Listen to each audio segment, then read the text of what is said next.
Kathy, when do you leave? Good morning. I'm Alice Park. I'm a health and medicine writer with Time Magazine, and I'm very honored here today to be moderating this session on the Human Genome Unlocked. It's been 8 years since the human genome was mapped, or at least 95% of it, and we're here this morning to ask, so what? What has that genetic map given us? How useful has it been in understanding, predicting, and treating disease? And to answer those questions, we're fortunate to have two panelists who come at genetics from very different but equally important perspectives. On my left is Dr. David Agus, who is a professor of medicine at the University of Southern California and specializes in prostate cancer.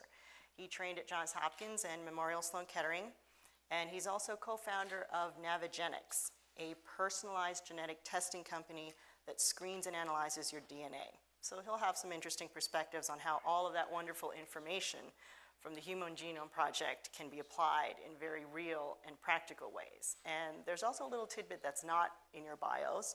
He was recently named by GQ as a rock star of science. So just put that in your hat. Kathy, get you very far in my world. Kathy Hudson, who is to his left, is the founder and director of the Genetics and Public Policy Center and is also a professor in bioethics at Johns Hopkins University. She was perhaps prescient when she created the center, since she anticipated the public policy issues that would be raised by the rapid advances in human genetics. So she's here to help us sort through some of the thorny social, legal, and regulatory issues surrounding the use, distribution, and application of genetic information. So welcome to both of you. And to start, I just want to give you a few minutes to have some opening remarks, and then we'll get right into some questions and some interaction with the audience. Ladies first, no? No, you go first. All right, I was born on a Tuesday in Baltimore. It's actually a rainy day. I approach this from two perspectives. The first is I'm a cancer doc. I see cancer patients every day a week.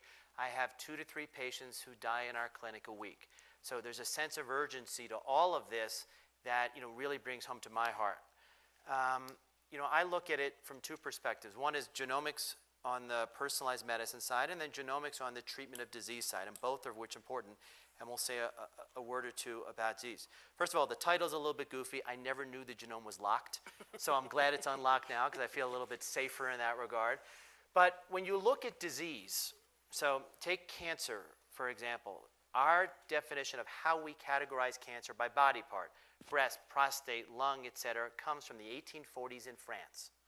So body part is the current standard today, and it hasn't changed in 160 years. So I gave a talk a couple of months ago at one of the big cancer research meetings, and they said, what do you think of spending hundreds of millions of dollars for the cancer genome? And my answer was, very selfishly, I think it's fantastic.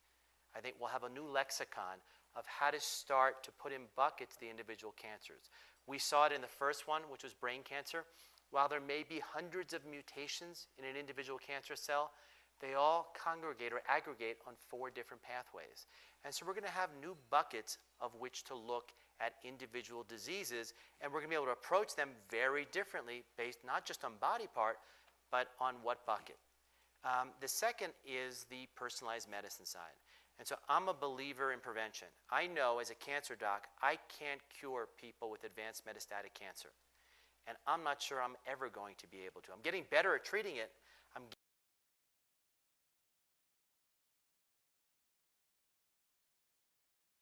pain from disease, but I can't cure it. Whereas I know we can prevent disease. And the way to do it is to identify who's at risk for what and to try to do it early. So genetics is a component to that. It's one piece, a small piece to the big puzzle, but it starts us in the right direction. My genetics were on the front page of the Wall Street Journal, where it announced that I had a higher risk for heart disease and a higher risk for colon cancer. So based on it, I had a colonoscopy at age 42. They took out a polyp. Would that have been in colon cancer? I don't know, but it certainly wasn't worth finding out. I'm a higher risk for heart disease. Even though my cholesterol is 190, I started on a statin. And what do you know? The data came out in the big Jupiter study showing that in people with normal cholesterol who have a high C-reactive protein, who go on a statin, delay heart attack and stroke by almost a decade. And so luckily, I was doing that. And I did that because I had the information. But the bigger sense of all of this is, we need to affect and prevent disease, which is how we're going to help decrease the enormous costs of healthcare in this country. It's approaching a fifth of our global gross domestic product is on healthcare, and there's something wrong with that. We spend almost all of the healthcare dollars in the last 2 years of life, and we spend literally nothing from age 5 to age 55. So if we could start to shunt those dollars from here to here, they'll be a hell of a lot more cost effective, and we can do things a lot better. The new administration has put a big emphasis on electronic patient medical records, on getting information, on learning, which I think is the greatest thing in the world. If we can start to learn from every experience, we could do things better. Remember, in this country, we are so good at the bad. We're so good at saying, well, this drug had a side effect. Let me tell the FDA and get pissed off at this company or this doctor. We don't report the good. So I just want to end on an anecdote, is that I chair Steve Case's Brain Cancer Foundation. And about 2.5, 3 years ago, we got a call from a doctor in Galveston, Texas, who said, I had 2 patients with brain cancer, and both of them came in, and they read an article by a guy named Judah Folkman in the New York Times. And that article had said that this drug for blood vessels could work in any cancer, and they wanted it for their cancer. And she said, I know it made no sense, that the molecule was even too big to get across the blood-brain barrier. But I gave that drug to those people, and they had complete responses. And I was like, yeah, you realize that after you fail chemotherapy, with these patients had, your life expectancy is 2 to 3 weeks. The largest response rate ever published was 6%. I go, there's no way. And so they sent the scans, and it looked real. And we did this study at Duke University, and the company that made the drug actually said, we're not going to give you the drug because it makes no sense. It's too big to even get to the brain. And what do you know? There's an 80% response rate. And at 6 months, nobody progressed. And so all of a sudden, you got something that will delay this disease. And the problem is that if you're a patient, it's $50,000 a year. So what do you do till the FDA gives its stamp? Because third-party payers won't pay for it. So luckily, very quick clinical trial to get it approved. A year and a half later, the FDA votes 2 months ago, 13-0. This drug is out there. And so that's what it's about, keeping our eyes open. And if we can start to attach what's there in the genome to information of clinical anecdotes, we're going to get somewhere. Kathy. So what I'd like to talk about are how we need to have policymakers being as innovative in the creation of policies to govern these new technologies, and particularly their application in healthcare. And that innovation needs to sort of match what's going on in the scientific laboratories. It's not good enough just to have good science. We need to have good science and health policy as well. So I want to talk about a few of the policy needs that I see that really are needed to meet some of the challenges and opportunities that Dave described in this sort of tsunami of genetic information that's coming down the pike.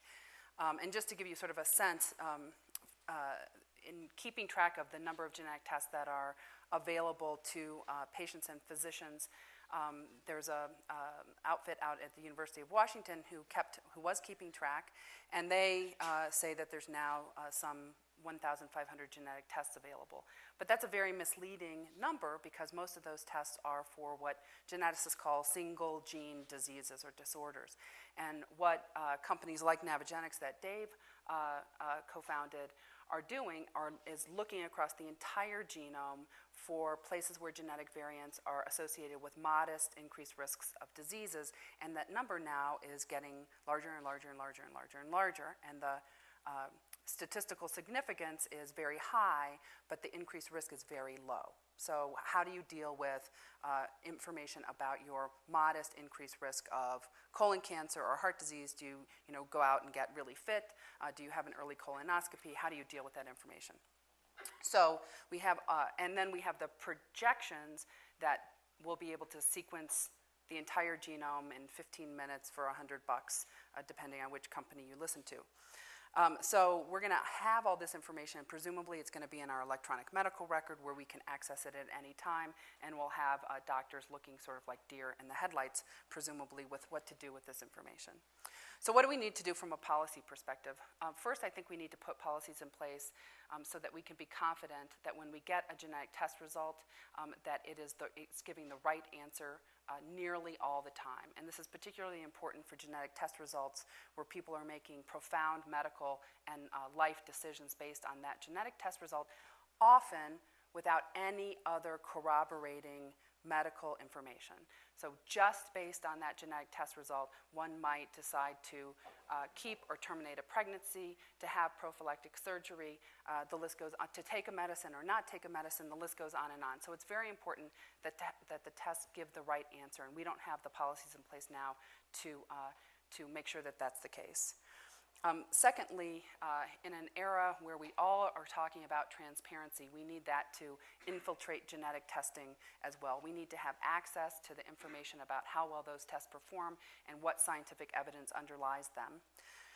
And third, we need to make sure that the oversight is commensurate with the risk. So for a genetic test that just tells you whether or not you can taste bitter or not, or you have some interesting trait like sticky earwax or not, how important an issue is that? I would say it's not particularly important, perhaps interesting and amusing. But for tests that are going to have profound medical consequences, we need heightened oversight. And presently, the Food and Drug Administration that we really look to protect the safety of medical products has opted not to exert their authority to regulate the overwhelming majority of genetic tests. That situation needs to come to a quick reversal, and we need the new administration to dive in and put in place a coherent system of oversight. The area of genomics where I think there is the biggest immediate potential for human health benefit is in the area of pharmacogenomics, using genetic information in order to decide what medicines work best for an individual patient. And I want to give you two examples because I think it's important from a policy perspective and also a health perspective. So there's an antiviral drug for AIDS called abacavir, and it turns out that there's a small percentage of the population that have a specific genetic variant that causes a hypersensitivity reaction to the drug that can be fatal. That variant was identified. The drug company did prospective clinical trial, randomized clinical trials, nailed it, and they absolutely had the causative variant. And immediately, probably because the sophistication of the AIDS community and the AIDS physician community, people started testing immediately for hypersensitivity, and the number of adverse drug events and the number of deaths actually went to zero. So this is a profound example of immediate benefits of pharmacogenetics.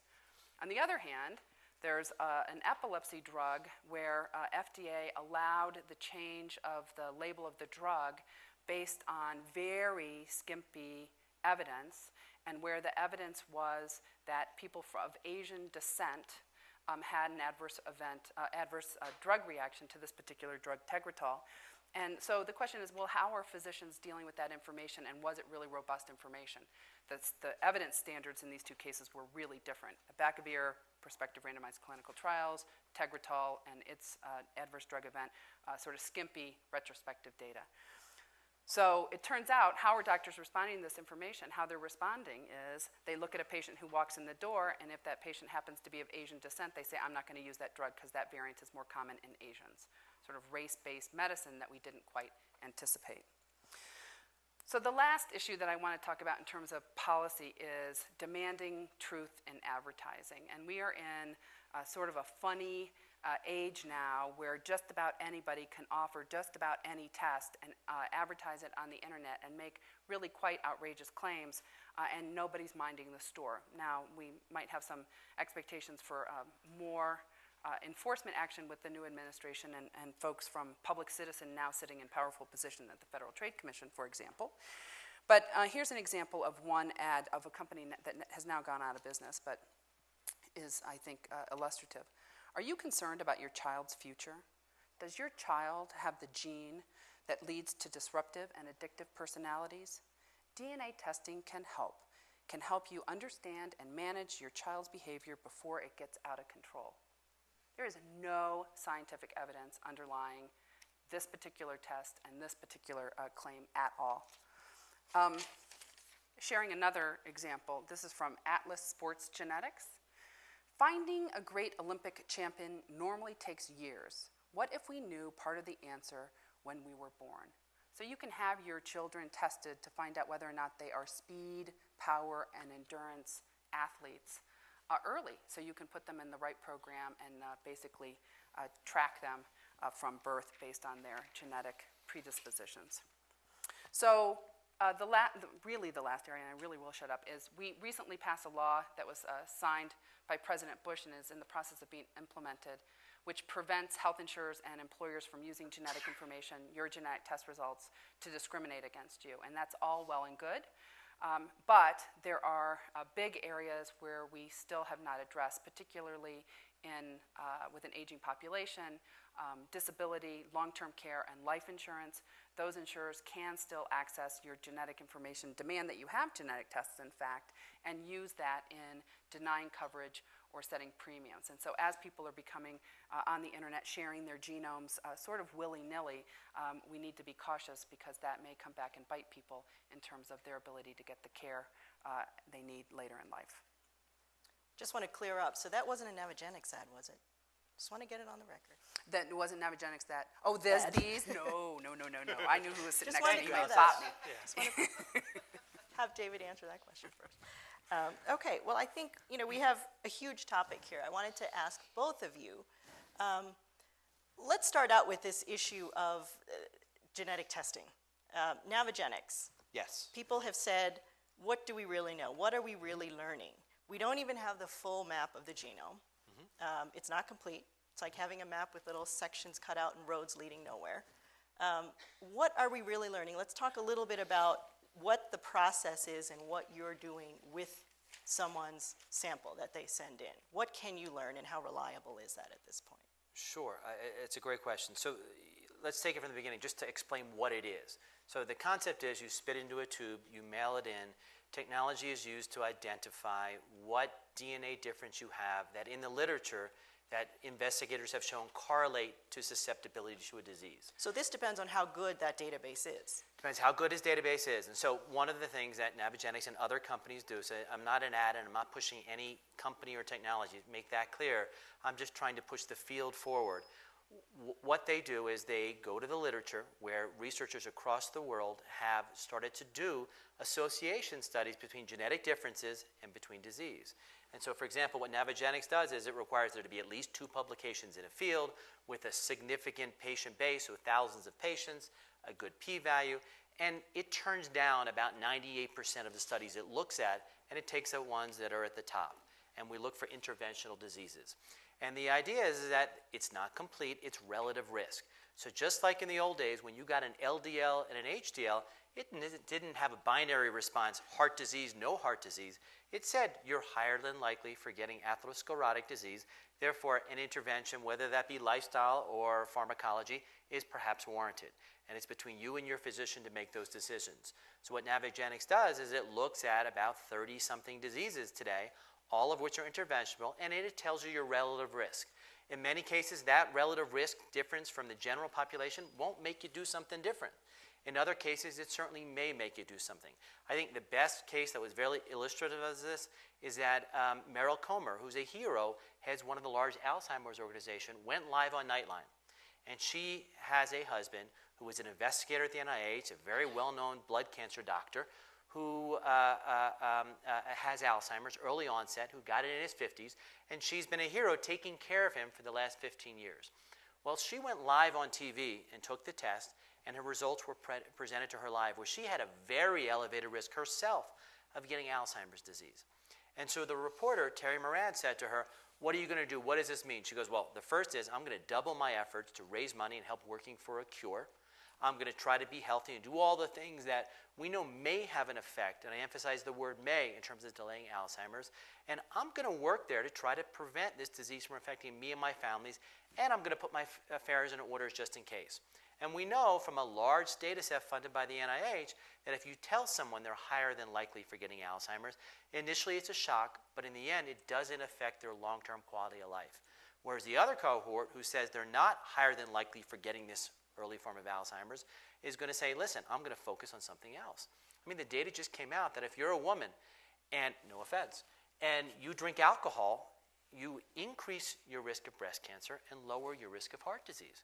So again, if you're an individual, how do you start to comprehend that? And I'm not saying all the answer is here in the genes. It is one piece to a puzzle. But you have the right to act on that information. Remember in the early days, it took 22 years to show that mammograms saved lives with breast cancer.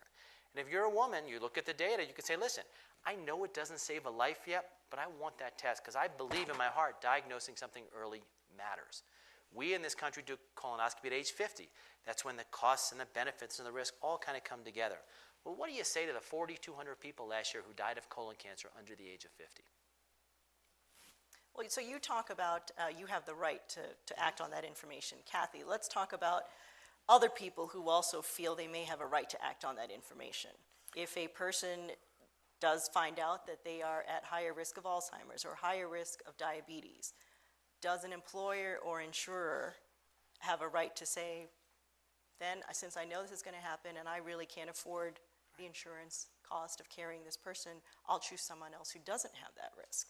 So because of the passage of the Genetic Information Non-Discrimination Act, or GINA, health insurers, as you mentioned, and employers cannot ask for that information. They cannot request or require that you have a genetic test.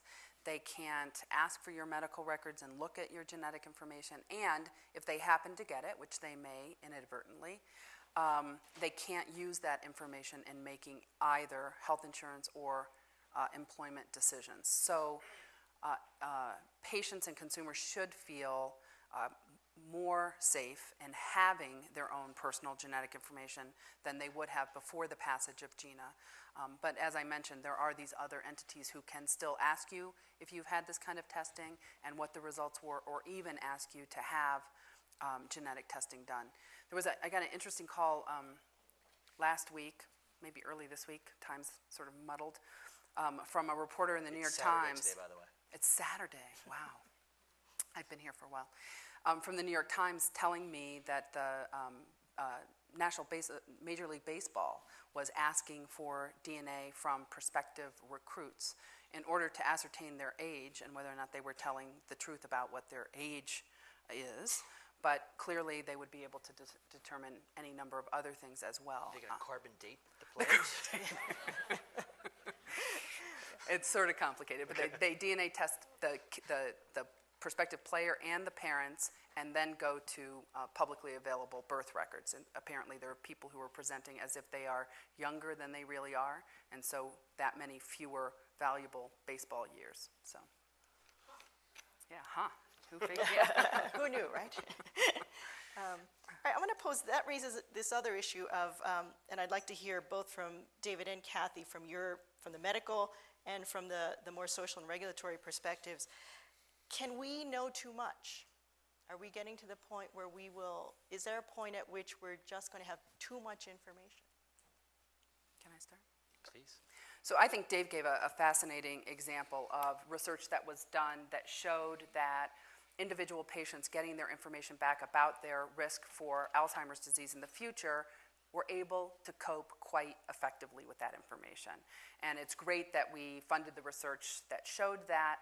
We need a lot more to look at how patients and their care providers deal with this kind of future risk information. There was a time, particularly in the early days of the Genome Project, where there was sort of this paranoia hysteria that genetic information was going to be dangerous to people, and we had to protect people from genetic information, and if there wasn't something that you could do medically immediately, then we didn't want to know that information. And that really pervaded genetics and genomics for a very long time, and we're just starting to turn the corner where information in the absence of an immediate intervention is not necessarily toxic information. Information can be a good thing. What we don't yet know is what's going to be the impact of having this information about our personal risks and what we do with that information on sort of the whole healthcare system. So if Dave knows what his information means for him in terms of heart disease and colon cancer. But if I were to get that information and I became sort of hyper worried about it and demanded unnecessary surveillance and unnecessary care, and I was in my doctor's office every 15 minutes, am I going to then, sort of place an increased burden on the healthcare system without having any tangible returns in terms of my health? And so burdening the healthcare system and what kind of economic impact that will have is a big unknown, and we really need to do some studies to understand what that is. There are some studies going on now about how people deal with risk information, genetic risk information that's very modest, and how they deal with that over the long term in terms of their behavior change. We don't have all the answers yet. My center is collaborating with Nabogenics and 23andMe, which is another direct-to-consumer company, and Decode Me, which is an Iceland online genetic testing company, where all have agreed to let us survey their customers and find out why do people seek this information, how do they understand the risk information, and then most importantly, I think, what do they do with this information once they have it? Are they making better health and lifestyle decisions? Are they getting all anxious and burying themselves under a blanket? And we really need to know the answers to those questions. From my perspective, it really comes into two things. First of all, I wouldn't want to do this or couldn't do this unless people like Kathy existed. And it's true, though, unless you're doing the research to start to see the impact, unless you're thinking of the society impact, the legal impact, the regulatory impact, the quality metrics, and there's an outside body doing it in the academic world, what we're doing at the Nabogenics world or I'm doing in the laboratory, that wouldn't be possible. So this has to be a partnership in that regard. But when you start to look at the field, medicine is screwed up. We're not in prevention mode. If we want to affect healthcare dollars, we need to do prevention. And whatever it be, behavior modification, whether it be telling someone the risks, something has to push behavior. So Michael Dell, the chairman of Dell Computer, announced last year that if you're at his company and you smoke, you pay 2x the health insurance costs. Well, that's the greatest thing in the world. Well, initially there was a lot of people screaming back, we're not going to do this. It makes no sense. You're discriminating. And then after a while, he emailed back to them and said, listen, do you want to bear the burden of all the smokers in our company? And the answer was uniformly no. And what do you know? It changed behavior. And so what things like personal genomics can do is start to identify that it's you.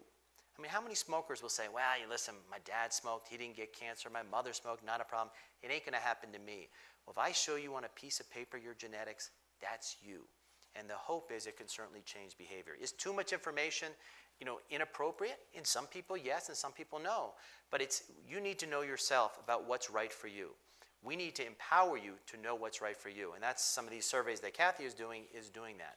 But, we did a study with Mayo Clinic and looking at if you have all this information, does it make a doctor order 1 million tests? Does it raise healthcare costs?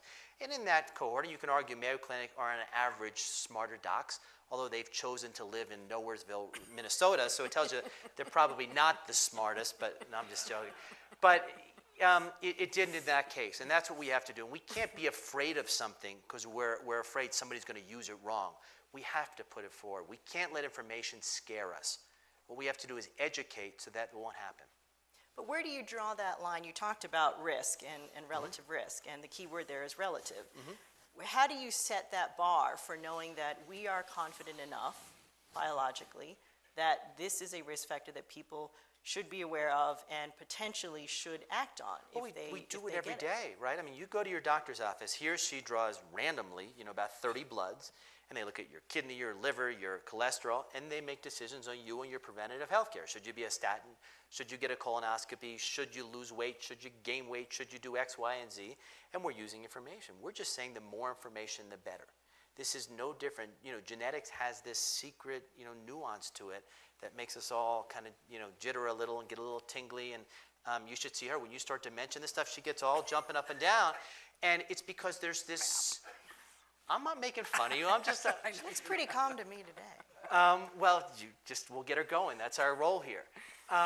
But we have to get away from that. It's a piece of information, just like an LDL is, just like a cholesterol is. the more information, the better, as long as you do it right and you educate people to do it right. Okay, but cholesterol, we have studies showing that people with high cholesterol, we actually have studies going all the way out, prospective studies, and, Yes. and correlating cholesterol levels with death, with heart disease. We have those studies. We don't have all of those studies, and Yeah, I see but Kathy nodding her head. Do you have studies For showing genes, that? for a gene that says, okay, these people have this allele of a gene, certain version of a gene, and how do you decide whether that's enough? Is that sufficient to know that people You should be make a very active? good point, but do you have a good study to show that if you have a high cholesterol and you go on a low-fat diet, you live longer? Dean Ornish would tell you yes. The answer is no. I mean, Dean did it in people who had established heart disease. So in primary prevention, so in the normal population, quote, normal, in those people, we don't know that, but every doctor in the world says, wow, you want to go on a low-fat diet. And again, do we know if it's a low-fat diet or a good fat diet? You can go through all the machinations, but the answer is no. We're not data-driven in that regard. You know, I went to a friend of mine who's the CEO of one of those big video game companies called Activision, and I could sit at his desk, and he showed me how he could go into a Walmart and see his product, what else people, in real time, what else they bought it to in any Walmart in the country. He could change where they were on the shelf and then see how it affected the sales of the product and what they were, all that in real time. You know, in healthcare, I get no information back. So the problem is to do these studies you talk about, it is a 15-year study costing tens of millions of dollars, and I'm a firm believer, do them, but until they're done, what do you say to all the people who are dying of heart disease? You can't wait till you get those answers back. The government just did a $248 million study saying, does selenium or vitamin E or the combination decrease the incidence of prostate cancer? And what do you know? The answer is no. It actually slightly increased it in most of the patients looked at. $240 million a decade to do those studies. But part of the problem is whether or not we have to have the research, and we have to decide what level of evidence is adequate. Are retrospective observational studies sufficient? Do we need to have a very expensive, many year prospective study or not? Can we put stuff out on the market and then collect data while those tests and interventions are actually in clinical practice, and which will be more feasible with electronic medical records? But we also need to demand that the people who are selling these tests are telling us the truth about what the research shows. And right now we have people who are making really outrageous claims about their tests. There's a company that says that it can tell you the sex of your fetus from circulating maternal blood at 6 weeks of pregnancy, and there's now a number of lawsuits against this company. It appears they're right that they half get the time. They're right half the time. Exactly. They're right about half the time. There are companies that are selling you tests for various conditions where if you look very systematically at the research that has been published, there is no support for those claims. So we need to make sure that the companies are telling the truth, because by and large, consumers can sort of sift through that information and make, we hope, intelligent decisions. But they have to be given accurate, reliable information. And right you now, also that's not raised the case. point about the type of information that they're looking at. I mean, there's some of these companies that I looked at, and one of them, I believe, is actually testing for, you can spend $399, and part of the scan that they do for you will tell you if you're lactose intolerant. Now, in my book, I'm thinking, go to the refrigerator, get a glass of milk. You can find out pretty quick. Won't cost you $400. So it's the type of information too, and that's part of this. You could find all kinds of things in your genome, and you could link all kinds of things in your genome to all kinds of diseases. Right. And the question is, how good is that correlation? It's still a correlation. Right. I mean, the question is, do you really care, though, that people are offering tests for something that you could determine by another means? So, 23andMe includes on their panel whether you have sticky earwax or dry earwax. And, I could pay and have their test, or I could get a Q-tip. So, do you taste bitter or not? I could eat a Brussels sprout, or I could get the test. So it's more, those kinds of tests, in my view, are more sort of entertainment purposes. And I have less interest in them. What I'm more interested in is those tests where there are direct, immediate medical and lifestyle decisions that are being made based on that information. And are they the correct decisions? And is the policy sufficient to make sure that they are the correct decisions? Take cancer as an example. For the last 50 years, the death rate of cancer hadn't changed, right? So the death rate in 1951 and 2001 didn't change. And so we in the cancer research world, and I'm as guilty as anybody, we have been focused on understanding cancer, understanding biology. We have to think of it like an engineer, and that's what fits into genetics. What engineers do is they want to control a system. They don't need to understand it. So Galileo will go out there every night, look at a star, put it on a piece of paper, and after a couple months, he can go out there and tell you where every star was going to be. He didn't even know what a star was. And so if you start to take information like genetics information, and hopefully the next generation, proteomics, metabolomics, all the other omics, and put that in their information, you could start to get a framework for controlling a disease. We're at just the beginning. The technology to do this and to do it in a broad way, in an inexpensive way, and to learn a lot has just happened over the last several years. So the utility today is X, tomorrow it'll be 3X, 2 years from now it'll be 10X. And so we've been spending hundreds of millions of dollars of government money to identify these gene associations. And so me at Navigenics and 23andMe and all the great companies out there are saying, listen, that information is there. We have the right to use it. If a man, should I get a PSA test to say I have prostate cancer or not? We've all seen in the last year that it doesn't save lives if you get it. And the problem is that all those studies are fraught with difficulty. They did a clinical trial that was in a New England Journal of Medicine that would make you and I both blush. That was on the front page of every newspaper, where they took half the people and they said, get a PSA test every year. And they took the other half and they said, do what you want. And let's see if the death rate from cancer is less. The problem was in the control group, about 45% of people got PSA tests because it kind of makes sense to do so, catch cancer early. And so the statistics of the study were off, so it was a no answer. And again, tens of millions of dollars. No answer doesn't mean something doesn't work. It just means we haven't done the study right, because it's very hard to tell somebody, well, listen, if you get a genetic test for heart disease, go on a statin. And if it says you're high risk, go do nothing and do whatever you want, and we'll come back in 10 years and see who's doing better. You can't do those kind of studies, unfortunately. We're not lab animals. At least most of us aren't lab animals. Why you give me funny looks when I say that? But Kathy, let's say that David scientists at Navigenics come up with a genetic profile for autism. And here let's talk about how this might be applied from a parent to a child situation. So the parent gets this profile back and their child is at higher risk for autism. Does a school now have the right to request this screen to get a better sense of what kind of special education needs this child might have? What kinds of regulatory issues would be involved there? So before we get to sort of third parties potentially using this information, let's talk about the parents and why the parents would want that information. So let's say that you're the parent of a child that has some developmental delay, some neurological cognitive issues, and you want to know what's up with your kid, and you want to know what's up with your kid so you can do the very best for them, and also so you can plan for their future. So what happens far too often with parents is they go through this diagnostic odyssey where they, it might be this, but it's not this. It might be this, but it's not this. It might be this or this or this or this. And so genetic testing sometimes can help parents, even if there's nothing they can do with the information, to just end that diagnostic odyssey. And the sort of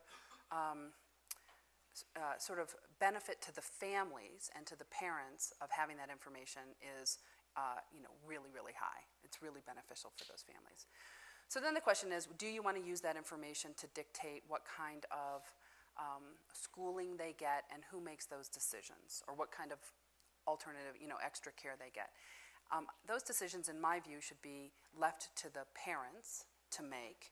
And particularly, we don't want a situation in which parents have decided not to have a child tested, but the school demands it.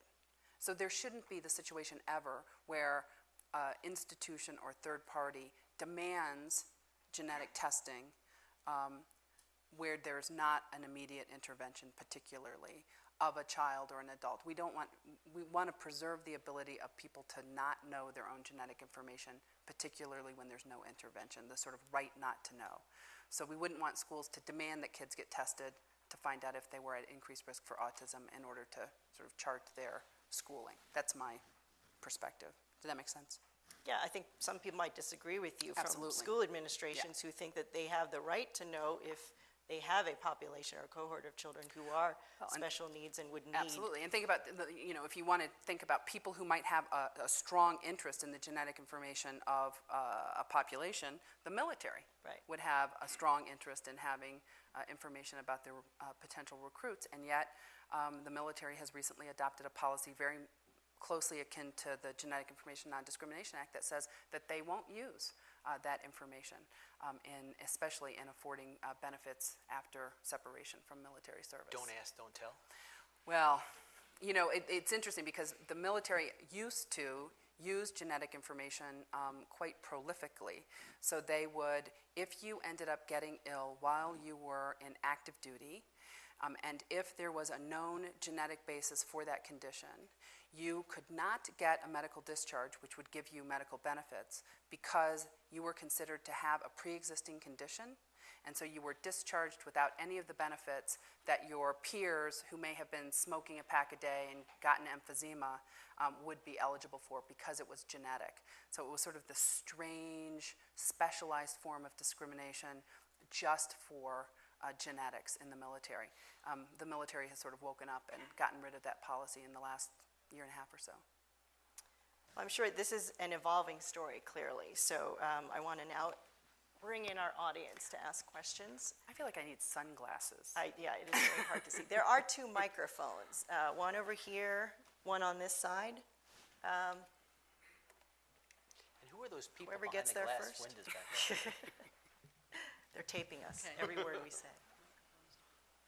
Okay, I think So behave. over here first. Okay, my name is Esther Dyson, and I'm on the board of 23andMe. So first of all, I want to thank David for presenting pretty much what we would have said. And there's a lot more to be said, especially about the misuse of genetic information. But the information itself, like all other information, is valuable as long as people can control its use. What I want to say right now, though, is to focus on this earwax issue. and just explain half of what both 23andMe and Navigenics are doing right now is educating people about their own data, how to understand it, how to interpret it, how to understand this issue of risk. Maybe it says I should have sticky earwax, but I actually have flaky earwax. The whole point is to present this not just as only the scary information about colon cancer. It's also interesting information about tasting bitter or your earwax or whatever. So it doesn't all need to be serious, just like most other information varies. If people can understand baseball statistics and they can understand earwax, they have a better chance of understanding colon cancer ultimately. Over here. Yeah, I have a question about relative risk and the implications for public policy. If risk is heightened but low versus risk being sort of off the charts, how does that fit into the best practices analysis that the government is now going to be talking about in healthcare? It seems to me that we cannot afford to treat a 1% increased risk incidence of a low risk disease if that is going to be the policy versus only treating people that have high risk. And I wonder if you could just address the So I pros and disagree. cons. I mean, we can't afford to treat people at high risk for disease. We can't afford not to, I think is a better way to put it. High risk, I have no problem. I'm talking about marginal differences in risk that these tests reveal, and then people go in and demand all kinds of additional tests that It's all- may or may not have a clinical benefit. Oh, I agree with you. It's all relative, right? I mean, Yeah, you can but get a month of statins at Walmart for $4. Right, but how do you educate doctors and the public not to demand Cadillac services for something that is really not clinically proven or even necessary? There's a lot of medicine that can cause problems, like prostate operations, for example, for people that are at relatively low risk but do have a slightly elevated Well, PSA. yeah, I mean, So that's the gist of my People question. can take anything to an extreme, but I certainly, if someone is at risk for cancer, they shouldn't have a surgery unless they actually have cancer. So, I mean, unless you're very high risk with BRCA, which is a different story. But, we can't throw out the baby with the bathwater. You have to look at every case. Almost every case of genetic increased risk, most of them are behavioral intervention. And behavioral interventions are not that cost effective. I mean, not that expensive. Right. They are cost effective, in fact. And so you have to do it on a case-by-case basis. And yes, you have to put thresholds. Not everybody with an LDL, that's elevated needs to have an intervention with a statin, but many people do. And the relative risk may be 1.1 if one has a certain LDL-HDL risk ratio. You have to discuss with your doc whether it's appropriate or not. There's an art to medicine. It's not a science yet. It ain't close to being a science. And so you need to be with a good artist and discuss those and make the right decision. Unfortunately, things aren't binary in our field. There's lots of shades of gray. Over here. Yeah, a question. The last few years we've begun to realize that environment can switch genes on and off. And of course the genome itself is a system. We tend to ignore that and be very reductionist. And I always loved the term junk genes. I've never quite understood that. There's no junk in a system. But in any case, how when they do the genetic testing do we begin to understand whether the gene is actually on or off? Can I take us? Is that possible at this stage? Presumably that's important at some point. Right.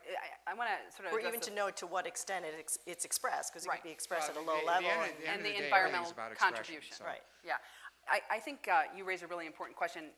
There has been some criticism about the emphasis on genetics and genomics in biomedical research in general over the last 20 years, and why are we focusing so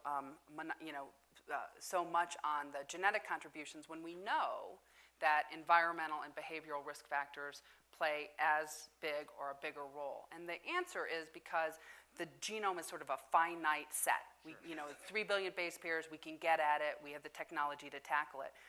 So the question now is, how do we start to look at the genetic, environment, behavior interactions? And we don't have as much research as we need to have of what those kinds of interactions are. There have been proposals for large observational studies that would really try to measure what are the relative contributions and interactions of genes, behavior, environment, and how do they contribute to health and disease. We don't have as much research going on in that arena as we need to. With respect to your question of can you measure whether a gene is on or off, you absolutely can in any number of different ways. The question is how do you measure what it is that turns it on and off, and that's where we need a lot more research. The big bottleneck in all of this, unfortunately, because what we're talking about is what I call contextual data. You take a data point, I need to know the context around it. Right. That context should be expressed in the medical record. It should be analyzable, correlatable, Right. consistent, et cetera, et cetera. And unfortunately, where we are We don't today have a and where nomenclature we're for that. going Yeah, does not give us that data. that's right. Anyway. I agree with that. Over here on this side. Yes, Julia Moore with the Pew Charitable Trust. Thank both of you for your presentations, but Kathy, a question to you at a couple of points. You said that it was important for FDA to play a strong role in overseeing the great genetic research results and their applications.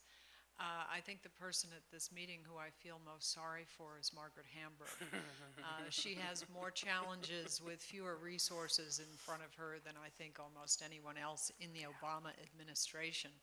My question is, why do you have faith, or should we have faith, that FDA will have the resources and the capabilities to do what, in fact, you've prescribed here today?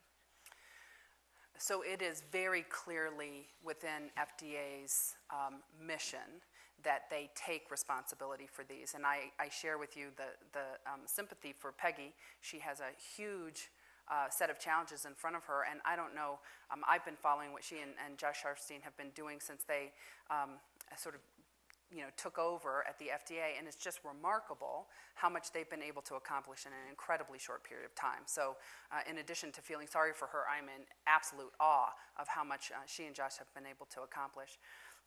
Their budget is minuscule compared to, for example, the NIH. So I think the budget of FDA last year was 3.12, some number that sounds a lot like pi billion. And NIH's budget was $30 billion plus $10 billion in the stimulus.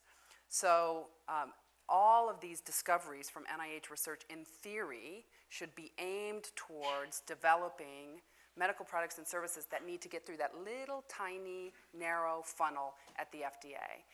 FDA appropriations are handled in a very strange way, so it's not the same set of health-concerned lawmakers in the Labor HHS Appropriations Subcommittee that are paying attention to FDA as the rest of health. Maybe that would help get FDA the kind of resources it needs. We certainly need more advocacy around FDA, both in terms of its financial resources and its personnel, increasing the training and sophistication of its personnel.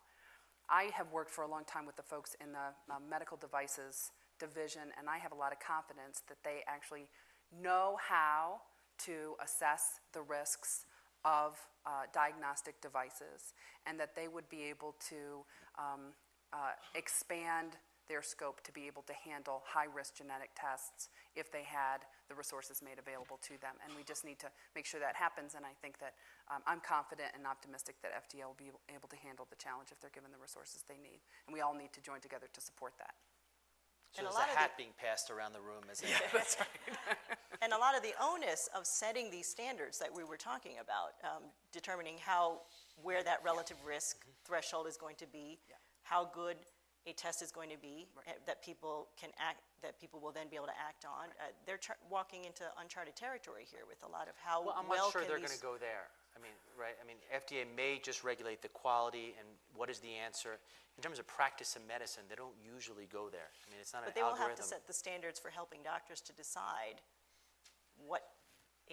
when a test will meet. Historically, because there aren't criteria. claims on these tests. Historically, that hasn't been. Right. There are claims on these tests. There aren't claims on these tests that, there are claims that in terms of relative risk, but they're not claims in terms of intervention that I know of. Well, there are claims on tests in terms of intervention for pharmacogenetic tests. So there are tests that are being offered to say, take this drug and When not there's that a claim, drug. I agree, but Yeah. in most of them, they're not. But what you're getting at is the difference between, so FDA should be the gatekeeper to say, this test is good enough, It's safe it enough. has analytic validity and the clinical validity to be able to enter the market for this set of claims. Right. Now, if Doc X wants to use it for that set of claims or for another set of claims, that's medical practice. And if it's not for a good use and it has a bad outcome, then you'll Or end if the up in patient court. decides to take that and, as someone here just raised, act on it, Right, that's medical something liability, yeah. that, right, would not be under the FDA purview. Okay, here. Hi, I'm Gene Weisberg, Optimal Health and Prevention Research Foundation.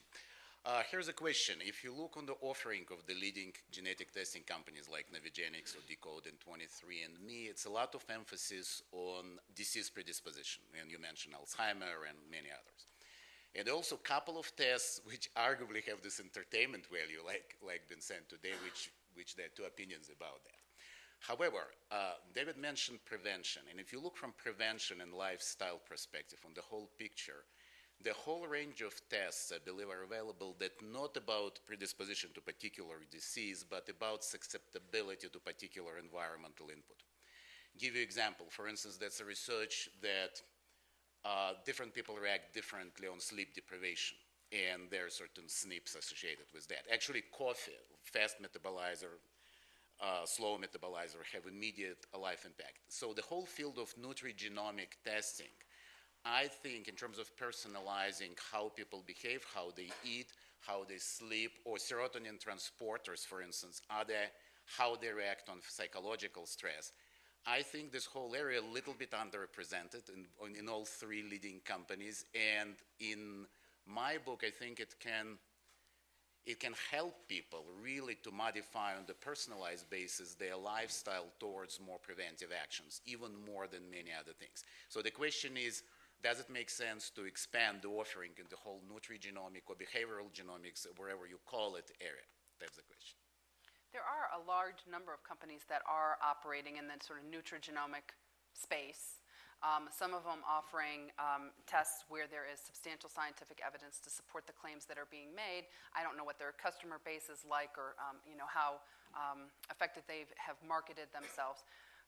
But because of the absence of FDA and other policy in this area, there are also companies out there in the nutrigenomic space who are making patently false claims about the correlation between genes and nutrition, and then selling you expensive, bogus products to then That's match exactly, by your the way, I'm asking genes. this question, because why the leading company who has very established scientific base behind them, like Navigenics, 23andMe, Decode, are not looking into this area, because it's a lot of BS type of companies who really making unsubstantiated claims, but there's some science behind that.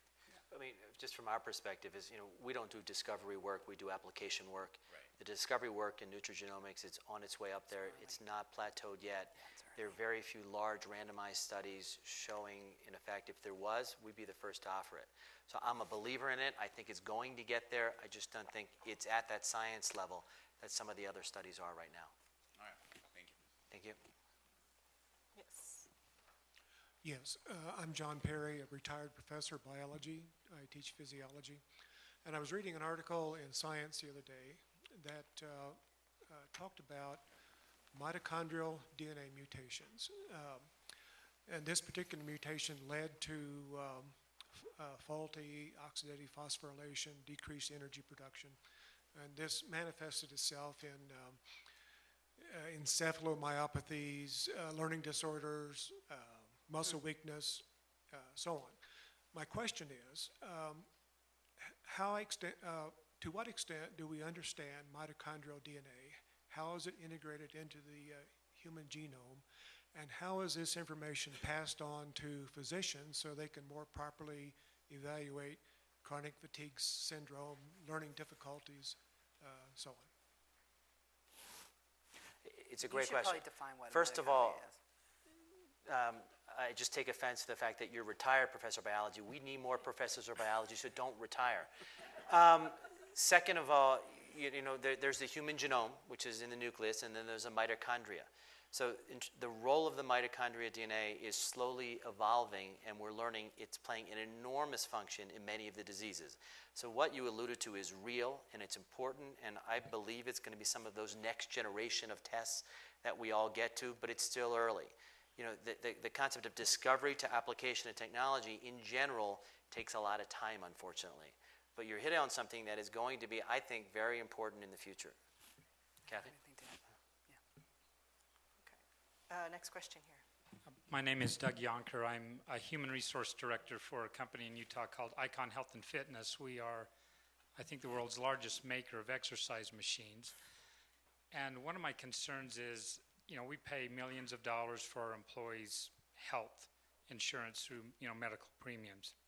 We're self-insured, and for several years we ran a very successful kind of health and wellness program at work where we tested employees' blood pressure, body fat, tobacco use, and I think cholesterol levels. And we saw our premiums, our medical costs plateau. And then HIPAA outlawed our ability and anybody's ability to base premiums on people's personal health status. And from what I understand, genetics plays anywhere from 2 to 3%, maybe to 20 to 30%. But using your phrase about throwing the baby out with the bathwater, it seems like we've taken personal accountability out of the mix and said it doesn't matter. Employers or insurances can't base your premiums on your own personal health. Almost, it would be crazy if the auto insurance said, well, we can't change your premiums based on accidents and tickets. You all just get the same number. So I understand we don't want to test people's genetics. We're trying to just test people's behavior that they have most control over. And I realize this is a challenging arena, but could you address some of those laws are counterproductive because it takes people personal accountability out of the mix? So I'll try to take a stab at this. Health and wellness programs are very complicated from a legal perspective at the federal level. So some health and wellness programs are considered to be governed under employment law. So it's considered that the employer is getting whatever information the health and wellness program is collecting. and therefore is subject to those same rules. So that's where HIPAA would apply, that's where the Genetic Information Non-Discrimination Act would apply, and would basically say you can't request or require a whole host of information.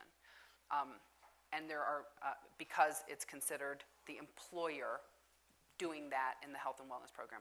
In other situations, health and wellness programs are considered to be an insurance benefit. So, and in other cases, I think they fall outside of both of those. So it's very complicated, this emergence and growth of health and wellness programs that in theory could offer employees and employers great benefits, you know, give people access to high quality information and services and programs and classes, et cetera, and increase their health and well-being, and at the same time decrease costs and presumably time off work, et cetera, et cetera, et cetera, of the workforce. But it is very complicated at the federal level of how those are organized and how they're defined. We wrestled with this a lot in the Genetic Information Non-Discrimination Act, and I would have to say that the answers are still, many of the questions are still unanswered in terms of how health and wellness programs will or will not be able to collect and use genetic information for the programs that they run. It's still sort of an open question, and we're in active discussions with the Equal Employment Opportunities Commission, the Department of Labor, and others about that very issue. So it's a very current topic. I'm Miles, David Agus' son. And Question for Dad. And, well, when you're doing navigenics, why only do the preventional one? Only the ones that you can cure? Why not just on the side count up all the ones so you know which ones are most people have, so you can make new medicines and you work on those before ones that people don't have often? Why not do it like that? Why just do It's a great question. Why do we only focus on diseases that are interventional and delayable and not on other diseases? And yes, you can stay up later tonight and watch TV. And you get a raise to a meal. You know, I mean, it's something that, you know, we at Navigenics, I'm sure 23andMe and others wrestle with all the time, is you have to start somewhere. And we have to start in a place where people can be in control of their health care and can do something about it. You know, we are testing for multigenic diseases, of which environment is a component, lifestyle is a component, and genetics are a component. We're not testing for these monogenic diseases like BRCA, where if you have a mutation, your risk of breast cancer and ovarian cancer are through the roof. Those are something that need to be done with a physician, with a doctor, rather than, you know, by a company doing it over the internet or through genetic counselors over the telephone. But, you know, over time, it may evolve that direction. You know, it just, I'm a cancer doc, and I sit there every night, and, you know, I have a heartburn from every patient of mine with cancer. And I look at it, is that, you know, if a woman takes a pill called raloxifene, and she's, you know, appropriate for them, they can reduce the risk of breast cancer in a normal risk woman by 75%. You know, if a man, you know, has an elevated PSA, and you take out that prostate, you're reducing the death of prostate cancer dramatically. You know, if somebody takes a statin, you can delay heart attack and stroke by over a decade. I look at these and I just cringe sometimes because we're not focusing on those areas where we could to try to prevent disease appropriately. Okay. Yes. Another question on this side? Oh, okay. Yes. They moved it. We hit it. The other answer to your question is that what we give you information about is what research is done about. At least at this point, we don't do the research ourselves. As David said, we use published research. We use only a little bit of it because most of it is not really usable or not reliable. But we're dependent on lots and lots of outside researchers doing all kinds of studies and publishing their data. At some point, we hope to contribute with our users' permission, their users' data. But we're dependent on what's already going on in the scientific community now. Okay, I just want to raise one last question, and then we can close. 17 milligrams twice a day. Okay. All right, I'll write that down.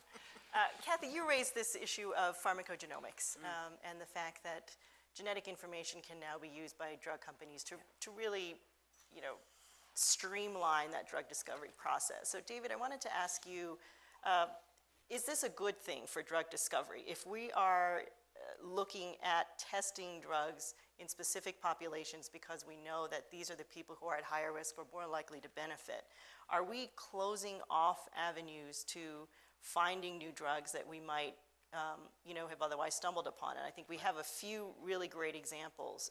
Bidal is one in which they were testing for something else, and lo and behold, they also found the people who tended to take the drug also lowered their blood pressure. So is this a good trend for drug discovery? I think it's a fantastic trend. I think that if you look at the number of new chemical entities approved by the Food and Drug Administration over the last 15 years, it's gone from high, near 20s with the HIV lobby pushing aggressively to in the low single digits now. And so we don't have new agents to target disease, and this is across all diseases. So because of the capital markets, because of the risk structure of biopharmaceutical companies, they're unwilling to take risk. I spoke to a CEO of the largest biotech company, a few weeks ago, who said, the last 6 phase 3 trials I did worked. Isn't that awesome? I know, no, that sucks. It means you're taking no risk. And if you're taking no risk, nobody's taking a risk. And so if we can lower the amount of people required in a trial by targeting it to the right patient, we're going to lower risk for them in another fashion to allow them to develop those drugs. And that's how I look at it. Certainly there are serendipitous findings that happen in clinical trials in the broad patients, but in general, it's rare. Everybody mentions the example of Herceptin, a drug from Genentech to target HER2, where if they tried it in all women with breast cancer, it wouldn't have moved that p-value enough to even be a blip on the screen. But when you target in the fraction of women that have an amplified gene for which is a target, it works. The other great example is Amgen had a drug where they were 4th to market, and this is in the last year, to a drug that targets something called the EGFR, an on switch in lung cancer. And the European FDA, which takes economics into consideration different than ours, said, screw you, we're not going to approve sorry, Miles, I didn't mean to use that word. we don't want to approve a 4th to market drug. And what do you know? They went back to their scientists who've been pushing this for a decade, saying, EGFR here, RAS is here. When RAS is turned on, no role to hit up here. And they took out the patients where RAS was turned on. They doubled the response rate. And the European FDA, 59 days later, approved that drug. And what do you know? All third-party payers say, I want to use this drug, not the first 3, because it's a higher response rate. Patients benefit because if you weren't going to respond to drug, you don't want to get it. Drugs aren't good. But you're stacking the deck. You're stacking the deck, but in a good sense. We need more shots on goal, and we need to be able to do it targetedly. In the old days of diseases by your body part, all hypertension is the same, all arthritis is the same.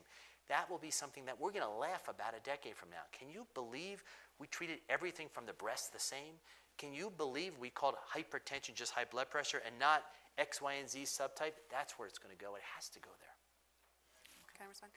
So I think there's a lot of issues around what are the incentives and disincentives for different entities to actually do the research to show the correlation between, dosing or adverse events or lack of response for different pharmacologic agents. So all of the pharmaceutical companies now, as they're developing a new small molecule or large molecule drug, are incorporating genomics into that research.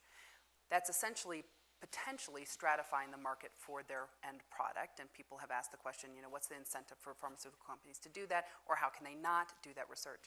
That's for drugs that are in development, pre-market. But what about drugs that are already out on the market, and they're being used, for all people that fit into category X? And there's a subcategory maybe that don't respond as well. Whose responsibility is it to do that research? And in particular, for drugs that are off patent, who's going to do those studies? And we've seen that play out in the case of Coumadin, where it turns out now that FDA, Medco, who's a payer, and NIH are the ones who are really paying for that study. It's not the pharmaceutical companies. So what are the incentives and disincentives for research depending on where is that drug in its life, its life cycle, and what are the sort of the pressures economically through intellectual property and other forms that are going to influence whether we get that research done or not? Sure. One last quick question. Yeah, this term risk we bandy about quite a lot. And the difficulty, at least from my perspective, is it's a meaningless term. For example, you know, you may have an incidence of 1 in a million, and we double it to 2 in a million. I'm at greater risk, but for practical purposes, who cares? So, you know, one of the issues is how do we get this concept of risk into proper perspective? Because the public at large certainly tends not to understand risk. They get very fearful when the term is used, and they tend not to think statistically and to understand statistics and numbers very well. So when we start, you know, inherent in this debate is the debate about risk. How do we express risk more Well, I think, effectively? and you're bringing up a good point, which is I think scientists and doctors like to talk about risk, relative risk, and patients just want to know, do I have to do something about it? What do I do? Bottom line, is it actionable? Do I have to do something? I mean, there are examples where there's clear elevated risk and it makes sense, right? If you have I had an 80% chance to have cardiovascular disease in my lifetime. Well, that's a high relative risk. You know, the average man, 55%. A high risk right there, independent of every other factor. Whereas you're right, some diseases are very, very rare, and you can't treat them equally. But you have to, in somewhat, trust the discretion of the patient and the physician and the internet. This is the great equalizer now, the internet. Remember, 29% of searches on Google, or some order of that number, are around healthcare. People care about this. People are researching and trying to understand. We need to give them information so they can understand it, how it's relative to themselves. Okay, and on that note, I want to thank our speakers. This is clearly a journey that we are just beginning, so I hope you stay with us for the ride, and with people like Kathy and David in charge, hopefully it'll be a good one. Thanks very much.